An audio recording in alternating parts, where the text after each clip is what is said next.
মুসলমান, আমরা সবাই জান্নাতি মানুষ হইতে চাই নাকি চাই না?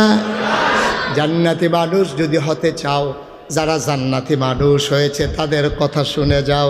এমন একজন মানুষ, তার নাম হইল হযরত উমর। কি নাম? আহা, কথা কথা, কি নাম? এমন একজন মানুষ, নাম হইল উমর।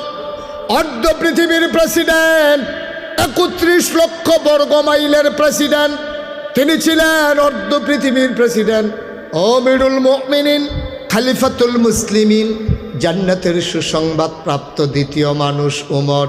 নবীজি একদিন ডাক দেয়া কয়, উমর রে, ওমর, আনা খাতামুন নাবিয়্যিন লা নাবিয়্যা বাদি, আমি হলাম সর্বশেষ নবী, আমার পরে নবী নাই।